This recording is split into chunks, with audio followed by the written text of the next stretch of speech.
Next on Great Performances, Do you know the way to San Jose? a lively look at the unprecedented career of songwriter Burt Bacharach. What's it all about? The moment I wake up. And your pussycat does. Join us as we follow Burt Bacharach from his early days in New York to his successful collaboration with longtime partner Hal David in Hollywood and on Broadway, to his recent rediscovery and return to the top of the pop charts. Burt Bacharach, this is now. That's what friends are for.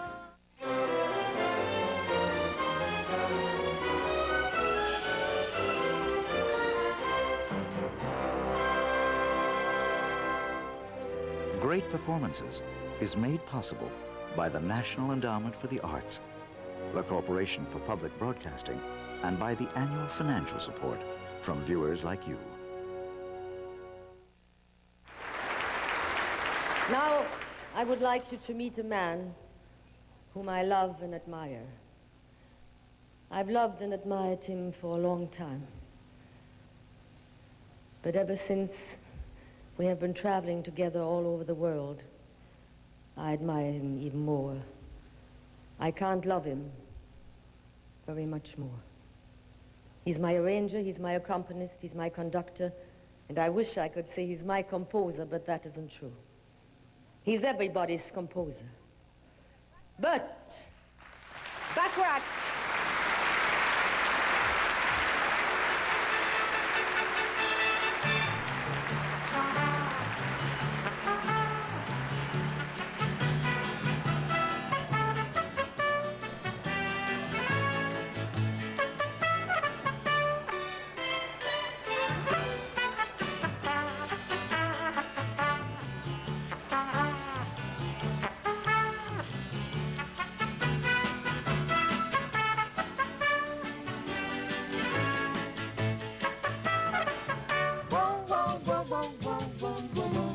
Do you know the way to San Jose? I've been away so long, I may go wrong and lose my way. Do you know the way to San Jose? I'm going back to find some peace of mind in San Jose.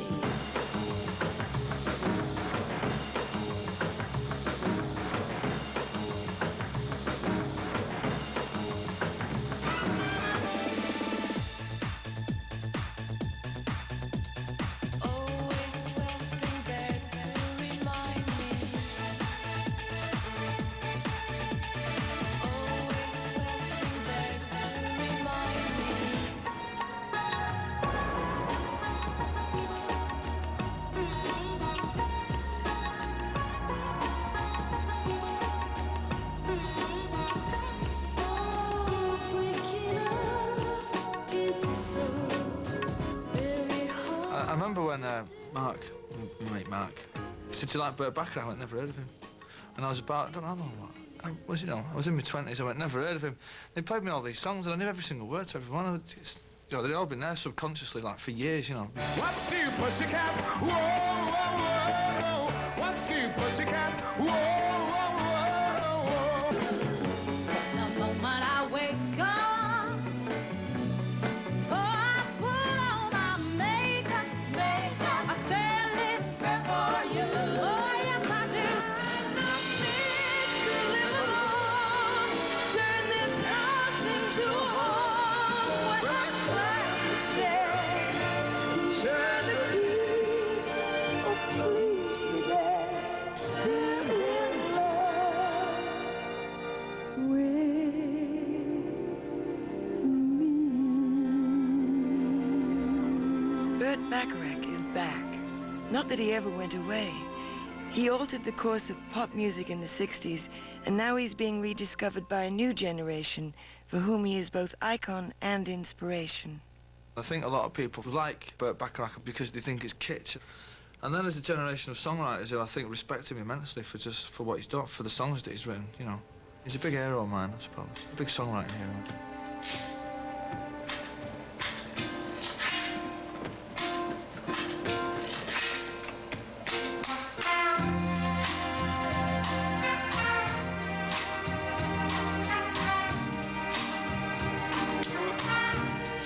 back. The Look of Love. That was written for the film Casino Royale, and it gave me one of my biggest hits.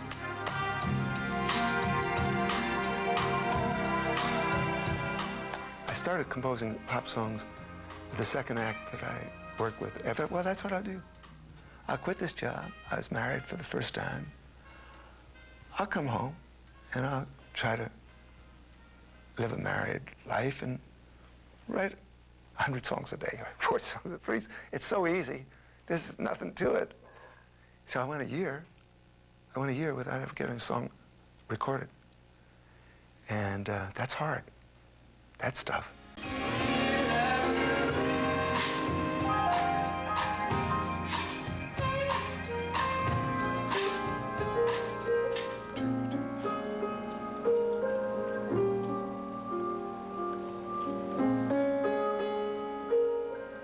Now and then I call your name, and suddenly your face appears. But it's just crazy game, double pianissimo.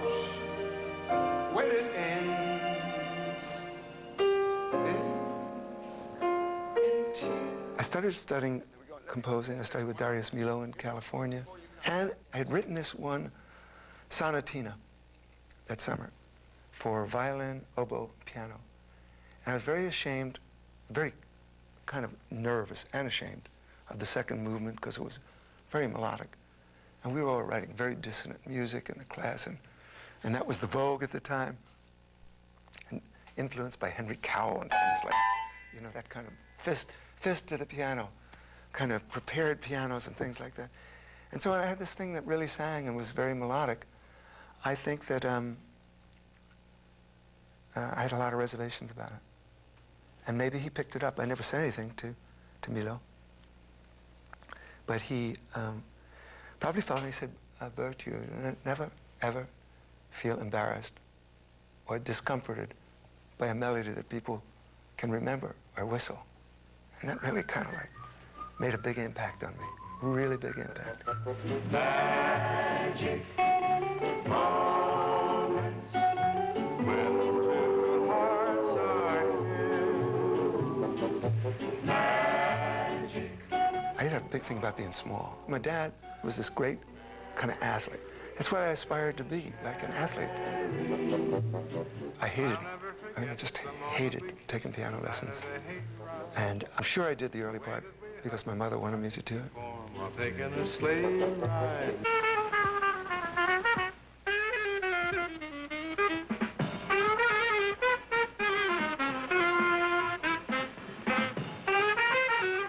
So I heard one day Dizzy Gillespie and Thelonious Monk and Charlie Parker. And these people, this bebop era that was going on, was that somebody had just like opened a window.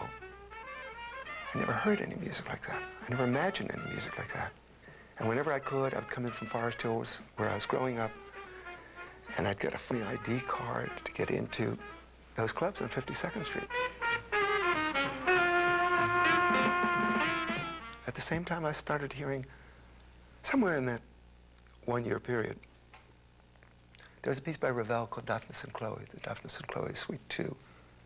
And I thought that was marvelous, and some of the Debussy pieces in the French Impressionists. So I was getting it from two sources, being influenced or being drawn towards music. Baby, it's you. Yet he was still unsure of the direction his life might take. After a stint in the army, he drifted into a career in music, working as an arranger and conductor for entertainers such as Vic Damone and Steve Lawrence. They say you've never been true. Success as a songwriter soon took him away from live shows, although he did return for one very special performer, Marlene Dietrich.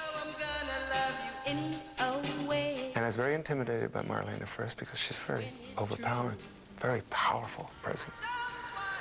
And then she got very dependent on me, and it became harder and harder because I started having all these hits, all these R&B hits. So it was kind of a real paradox to be in Paris conducting the orchestra and go, see what the boys, and at the same time having the Shirelles having the #5 record in the States. 'Cause baby, it's you. She loved me. I loved Marlene. Baby. She said, nobody ever married, Burt. You shouldn't be ever married. Of course, I didn't pay any attention to what she had to say. I didn't listen to her.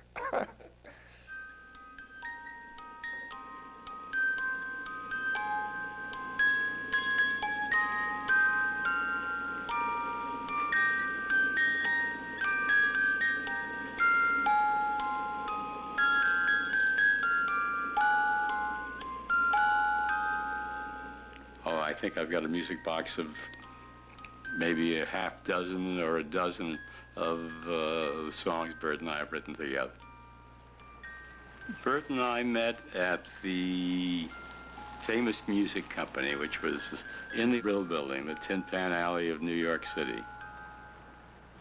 Well, one day, I perhaps suggested to Burt, or he may have suggested to me, that we try to write a song or two together, and that's how it began. The Brill Building was a very interesting part of the music business. There were 11 floors, and on each floor there were music publishers, small ones, big ones, medium-sized ones. And in the offices, in the larger offices, such as Famous, where Burt and I worked, there were cubicles, little rooms with a piano, upright pianos, and perhaps a desk. And that's where you would come to work every day.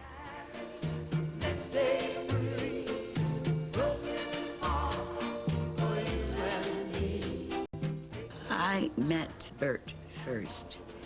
We were doing a background session. He had written a song with another songwriter, Bob Hilliard, called Mexican Divorce. And the Drifters were recording it, and we, the girls, were doing the background, or as a part of the background group with the Drifters. And after the first rehearsal, Burt approached me and asked if I would do some demonstration records of songs that he was writing with a new songwriting partner called Hal David. And I said, you know, sure, as long as it didn't interfere with my education and my schooling, and my mother said it was okay. And I signed with Burt and Hal as my producers. And they, in turn, signed their production company to Scepter Records. Well, I didn't know what we could really do with Dionne. I just knew she was wonderful to start with. That was a starter. And that she had some exceptional musicianship.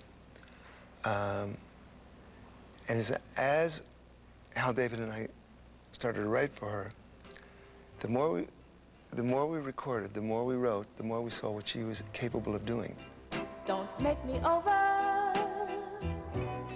Now that I do anything for you, don't make me over. Now that you know how I adore you. The first one was Don't Make Me Over, which is a pretty difficult song. I think it's an octave in the sixth. That's, oh, it went from, except it. So it went, Don't Make Me Over, and the end, accept me for what I do. Accept, so that's from there to there, which is, it's 2 notes short of an octave, 2 octaves. It was almost as if I was taking an exam every time I sang one of Bacharach's melodies, basically because of the intervals, also time signatures. He has no regard whatsoever for time signature. If he was writing a song in 4/4 time, which is common time, to throw a 7/8 bar in there meant nothing to him. I mean, if that's the way he felt, that's what he wrote. We weren't trying to write yesterday's hit song. We wrote the songs that we kind of liked. And in the beginning, I think they sounded a little odd to some of the recording people. Sing how do you to you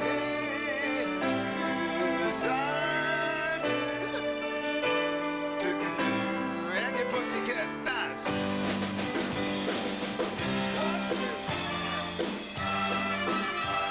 Hang on one second. Okay. A little more length on the brass. A little more length. Just think of the lyric. What's new, pussycat? All right. Where are the 2 bars right before the strings come in? The end of last 4 bars of Arthur's theme. What bar is that? 120. Bar 120, please. I listened to authority figures, maybe a little bit more than I should have. People that ran record companies, head of the A&R department. I do believe I sacrificed a couple of pretty good songs, maybe 4, 5, 6 that I can think of, because I'd hear things like, well, so-and-so said, it's really a terrific song, but you can't have a 3-bar phrase. It's really got to be a 4-bar phrase. So if you can make that a 4-bar phrase, we'll give you so-and-so to record the song, so-and-so. And I said, well, gee, they must be right. I must be wrong. A 3-bar phrase is really probably unnatural. If they think, particularly if God thinks it's unnatural, I better please him because he's going to give. And the songs came out terrible. And that happened a number of times. And I think what I started to do, I started to make my own records, produce records, sort of like out of self-defense. Just what is it that gives a pop record that special something, that extra touch that makes it a hit and lifts it to the dizzy heights of the top 10? Just what was it about these records, for instance? The look of love is in your eyes. When there is always something there to remind me. Anyone who ever loved could look at me. Well, what all those hit records had in common was the composer, Burt Bacharach, the American who is currently holder of the title of the world's top pop composer. Somehow, Mr. Bacharach seems to have the golden key to pop success. Girl singers scramble to get their hands on his latest composition, convinced that if it says Bacharach on the label of their next record, they can just sit back and wait for it to hit the heights. I just don't know what to do with myself. I just don't know what to do with myself. Baby, if you knew love ever turns you down, come back, I will be around, just waiting for you. I don't know what else to do. Who wouldn't want to sing a song like that? Here at last was a writer who was dramatically changing the way pop music sounded. No wonder we all wanted to sing them.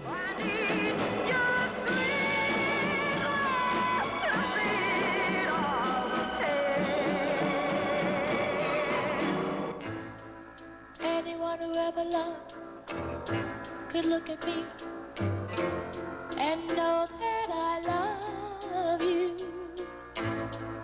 Anyone who ever dreamed could look at me and know I dream of you, knowing I love you.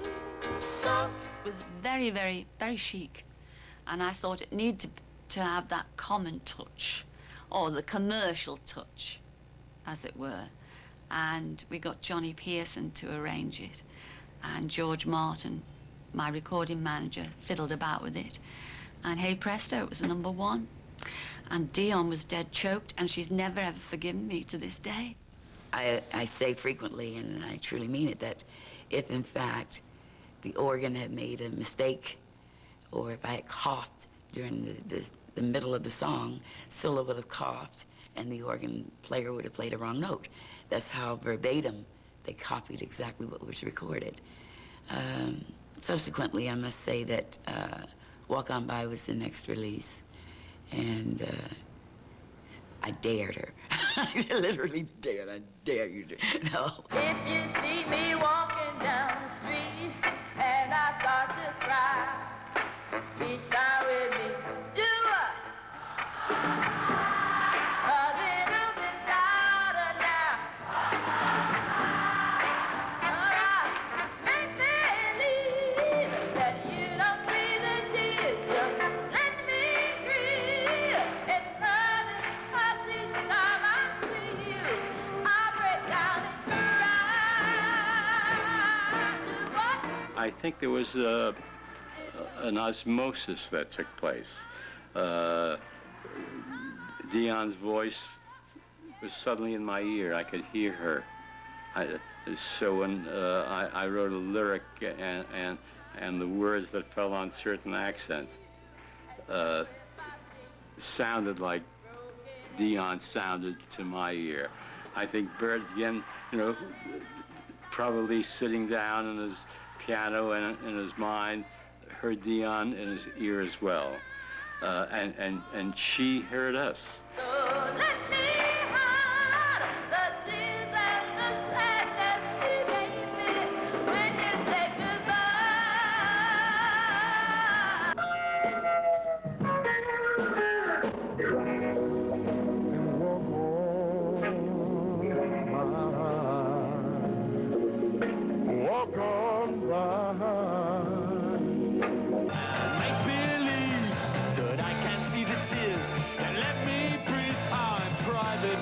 Each time I see you, I just wanna cry.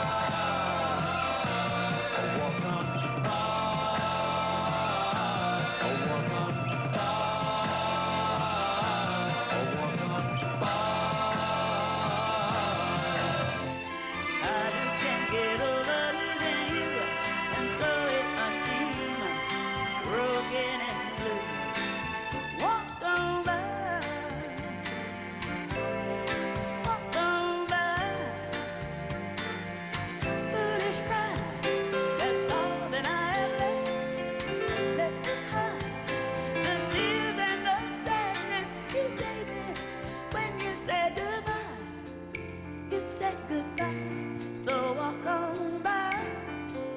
The thing with the Bacharach songs is that it's always when you lean towards voices that you sort of, you seem to, rather than a whole sound picture or the excitement of rhythm, that his influence would be useful, apart from anything else, as an example of how to go about solving a problem. To save time, let's do one without Ronnie's cans, and we'll get someone working on it in turn. Move it along a bit, huh? Right.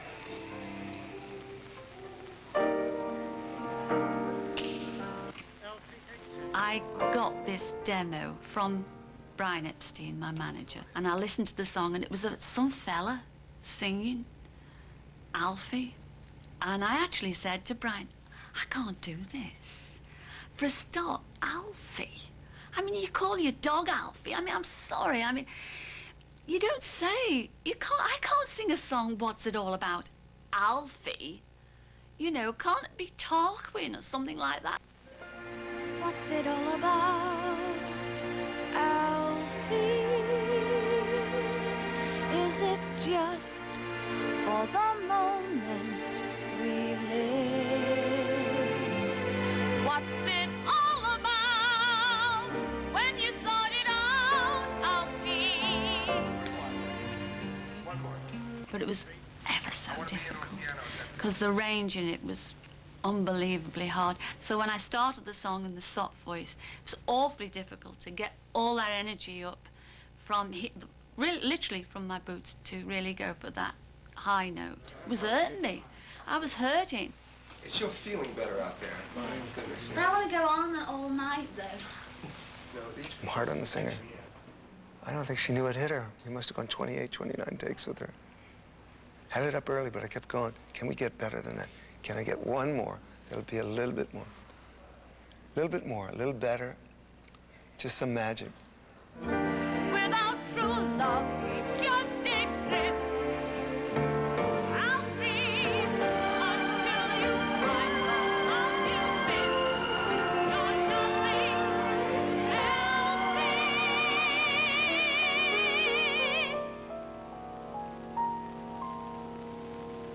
When you let your heart lead the way, and you'll find her any day.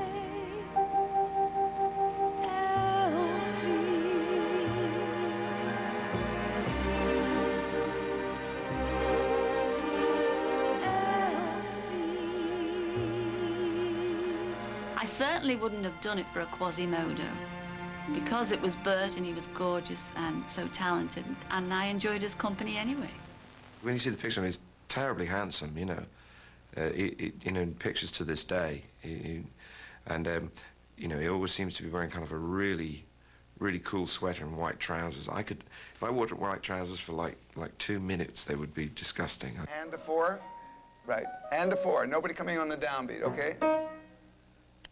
Hey, Mr. B. I said, nobody coming in on the downbeat. Hello, baby. So I'll leave. Oh, still got these great legs. Oh, shit. Just for you. Ladies and gentlemen of the orchestra, this is Dionne Warwick, my sister. Your sister. Your sister. You can sing anytime you want, baby. Go right from that instrumental again, okay? You see this guy's in love with you. Yes, I'm in love. Who looks at you the way I do? The beginning bit of This Guy's in Love with You goes dun dun dun dun. We you know, on the Wurlitzer, so we was writing this song, and the basic, well, what I'd done was I found out the chords, right? So This Guy's in Love with You, which I must say took me nearly 2.5 years to work out that song, and moved it up 2 keys, got all the chords, swapped them around, done it backwards, and then put the Wurlitzer over the top. It sounds exactly the same. I'm surprised he's not sued me yet. It's called Half the World Away.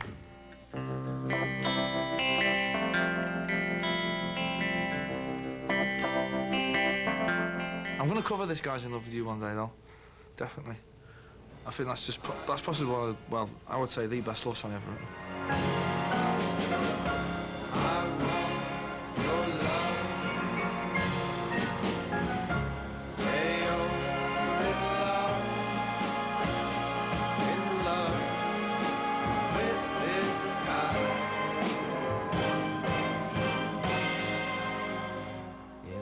Not, I'll just die.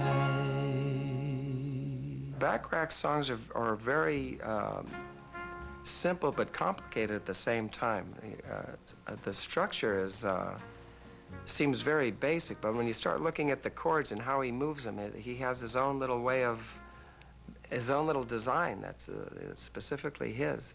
And for some strange reason, you know, a lot of those songs are not really flexible for a lot of other artists to perform, because the melodies and the chords kind of link up in a certain way, and you have to be at a particular place at a particular time. 37. 237. 1, 2, 1, and.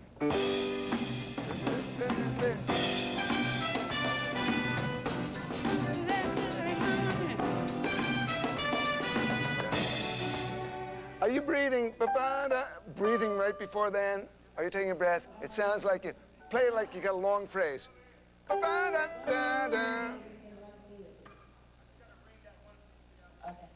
Okay, so it's like a longer scope to it.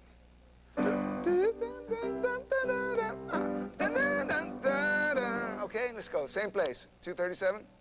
2, 1, and. Always something that should remind me.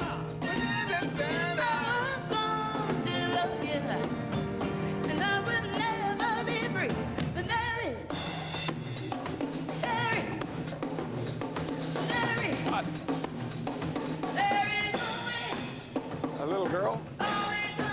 Little girl?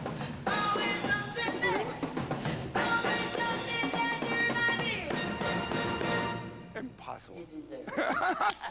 Applause, and right underneath the applause we go 1, 2, 1, 2, 3, next song. I think the arrangement tends to be overlooked by a number of people in a number of instances. But to me, you can have a terrific song and a terrific singer, but if the arrangement somehow doesn't fit that particular song and singer, well, it's not going to make for the definitive version. Maybe what happens, a lot of my songs, they've been born with the surround around them. Not only is the song there, not only the melodic flow, the rhythmic flow, there are orchestra colors. It's what the drums might be playing. It's where the drums come in. It's what the bass might be playing. they seem to kind of be carried along. Not fully. I think when the song is written and you know what you have, then you go back and then all the extra stuff gets kind of put into the mix. Close to You is one of the few exceptions where I believe Burt wasn't exactly on his game as far as the arrangement being up to the potential of the song. And thankfully he wasn't, because it worked out so beautifully for Karen and me. Close to You launched the Carpenters' career. Herbie approached me. He gave me a lead sheet, and he said, I want you to do your own arrangement of this, with the exception of one thing. He said, at the end of the first bridge, there are 2 5-note groupings. Turned out to be in the key we did. It would be... And he thought that had a particular hook to it. And he said, if you just keep that in mind and then do whatever else you want with it, which I did. And I took it into the sound stage and came up with the, well, what's a slow shuffle.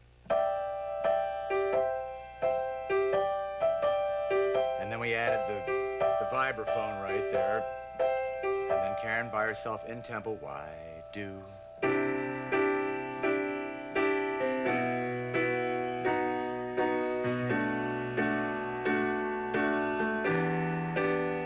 Right there is classic Bacharach. Up, that isn't.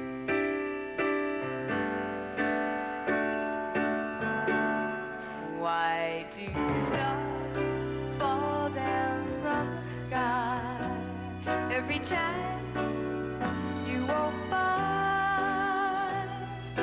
Just like me, they long to be close to you.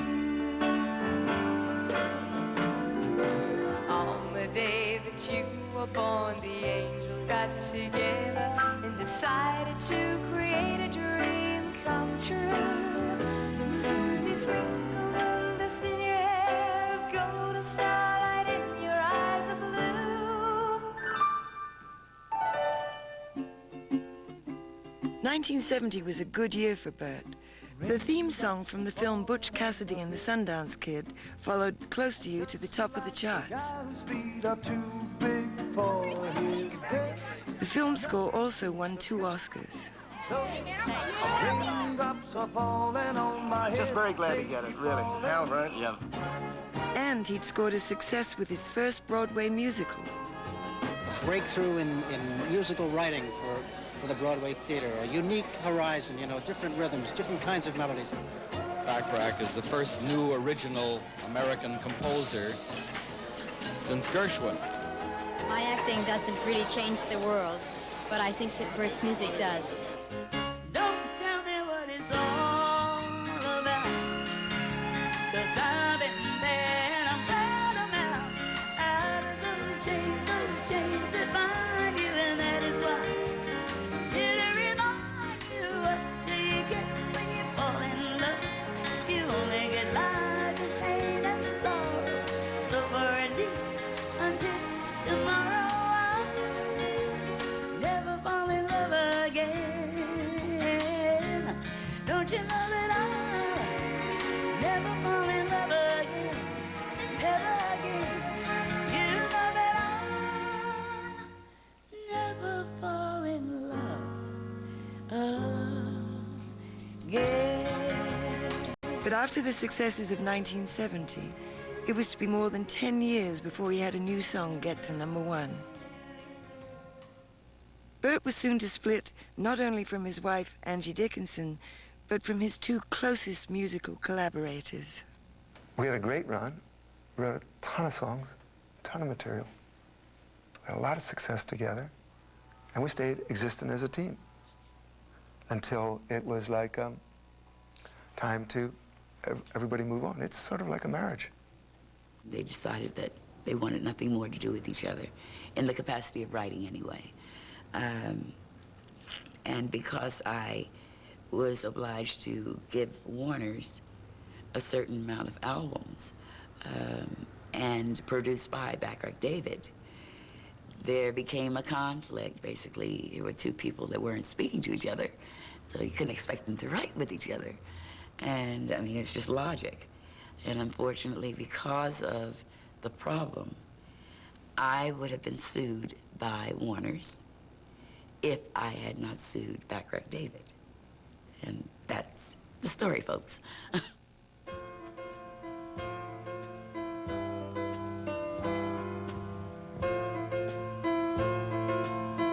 I wrote something for the Houston Symphony. It wasn't necessarily successful, but it was something that was very exciting to do. It wasn't successful at all. Very expensive, failure. What happened was that it was all live, everybody playing at the same time. If there was a mistake, that was it, you were straddled with it. I dreamt about that. I dreamt about that whole process for 2 months afterwards. Every night it was the same dream. I've never had anything like that. Really? Once about a lady I dreamt every night for two weeks, but an album. Interesting. Always the same. Always the panic. Always the fear. I wasn't going to get it done. The time was running out. We'd go somewhere and they go, "Hey, Burt, don't you write anymore?" Or "What are you writing?" Or "How come we don't hear any songs of yours anymore?" And, you know, to me, the absurdity of it was that here was this man who, you know, whose contribution to music was phenomenal, you know, and who, if he never wrote another song after Alfie and Do You Know This Way to San Jose and What the World Needs Now Is Love and House Is Not a Home and Message to Michael and et cetera, et cetera, et cetera, et cetera, you know, had already done it.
Let it ring.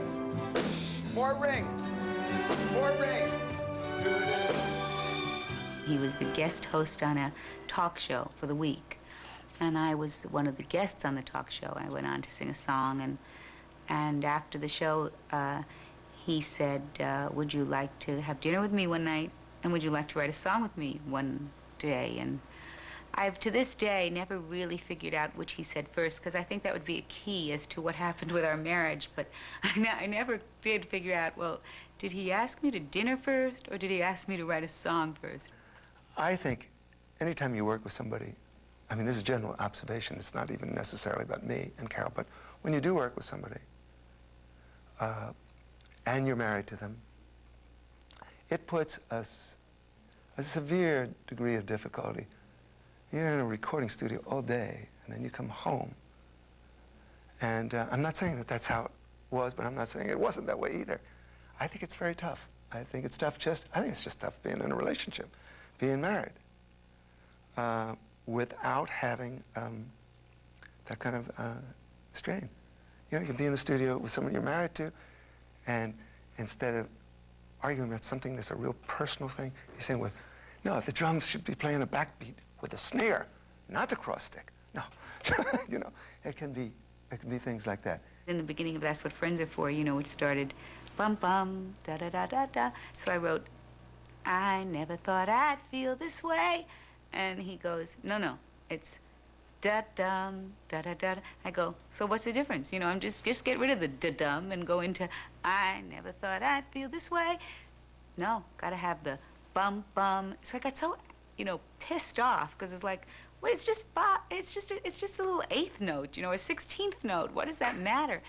But, you know, I think that's part of his brilliance, is that those 16th notes, that, you know, that thing that most of the people I've ever written with would just say, fine, you know, he was so precise about, and so it was so important to him, and he could sit in a music room and spend an hour on whether he did or didn't like the 16th note, which I might add, if you are the lyricist, could be rather maddening, because you're now drawing many pictures and writing your name in different forms and colors, but, you know, he was right, and finally I wrote, and I never thought I'd feel this way, and that's why the song starts with the word and. And I never thought I'd feel this way. And as far as I'm concerned, I'm glad I got the chance to say that I do believe I love you.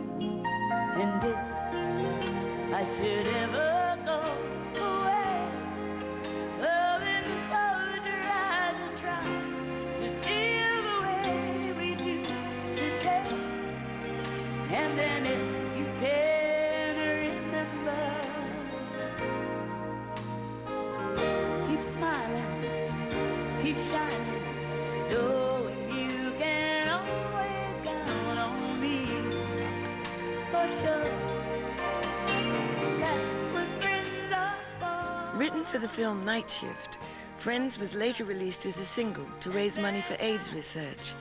It went on to win a Grammy and publicly reunited Dionne and Burt after more than a decade apart. That's what friends are for!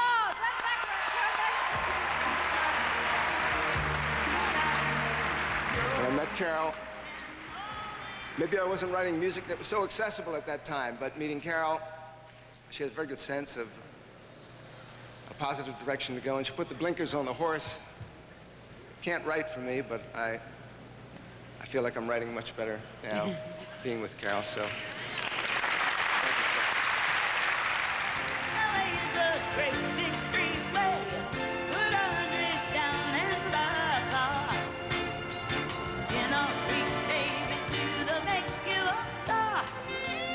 Come to daddy. Ready?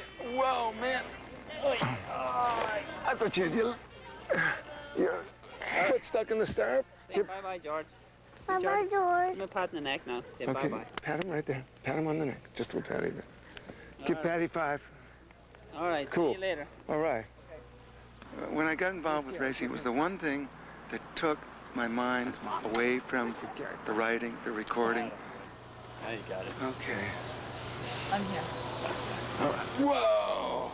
Listen, Dick's not around. I'm gonna go sneak ZG a carrot, okay? All right, yeah,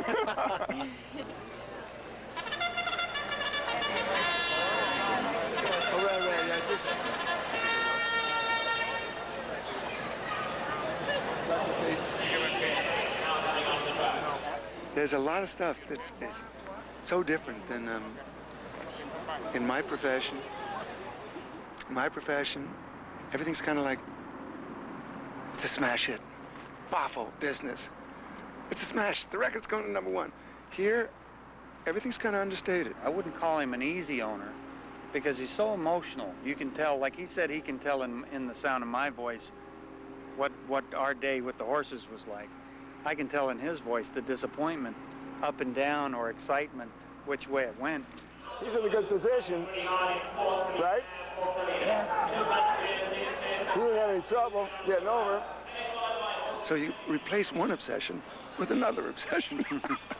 See, and it's always been like that.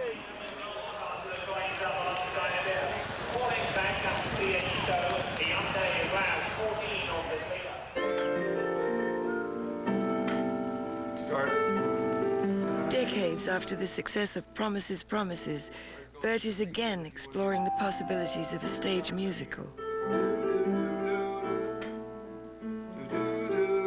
Burt's music has always turned me on, not just because of those ravishing tunes, but because of the extraordinary time changes and the fact that he never sticks in a given rhythm for long. And just as you think, oh, I see where this song is, yes, I see, it goes woof off in another direction. And to me, that's very exciting in the theatre, because when people think they know where they are, suddenly that's not where they are at all.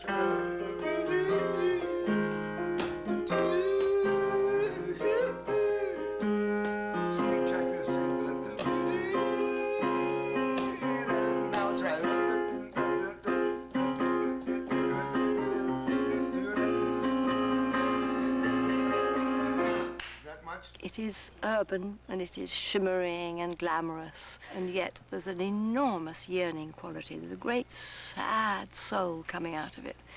Besides all the sexy things that we know, like the look of love, which my generation certainly has all made love to many a time, I'm certain. And I hope to get this peculiarly searching, yearning quality in Burt's music really to come out strongly in the form of a musical. Run.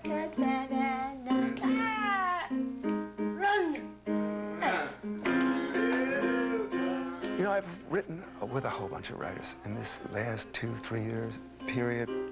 I like writing with different people now. This is like, I don't know, maybe it's like dating in the field. You know? Not being married to anybody, being like right with you, or right with you. That's kind of appealing to me now. I was approached to write a song for a film called Grace of My Heart, a drama directed by written and directed by Alison Anders. And it's about a brill-building songwriter and about her career. And of course, in the story, they need these songs to appear, which are credibly hits of their time. So they've employed a number of different writers to ghostwrite the songs that the character apparently writes in the story. And I had already written one song, and they came to me and said, would I like to write what I believe would be one of the pivotal romantic ballads of the film, and would I write it with Burt Bacharach? So it took a really long time to decide that, you know. We decided to try and write the song long distance, and so I wrote the opening of the song, and probably one of the more nerve-wracking things I've ever had to do was play the tape of my little demo done in my studio at home down the phone into his answer machine, because I thought I could talk him through it, but on the day I called up, he wasn't home. I might still break. I got an encouraging call back, and a little while later I got a fax of some more music, and then him playing into my answer machine the bridge of the song, and so it developed.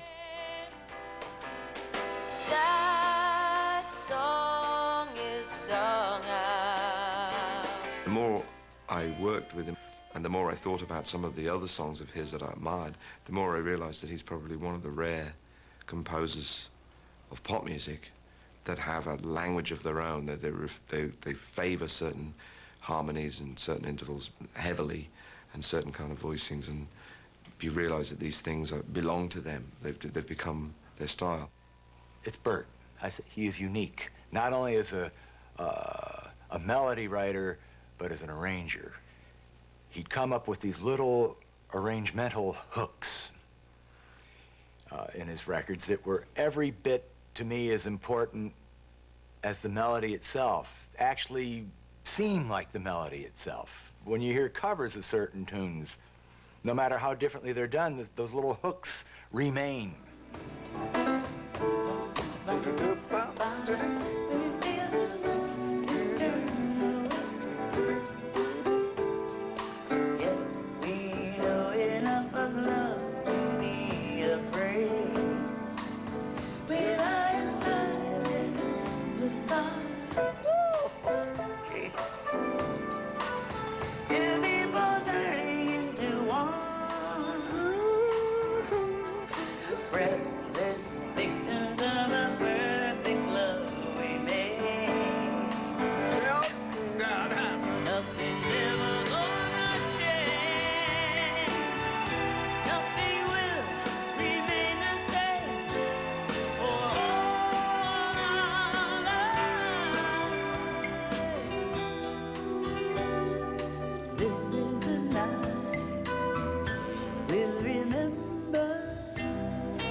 Hey, it's hard. It's hard writing music. It always was.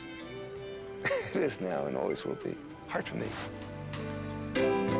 We are two captives of the heart. Captives of the heart.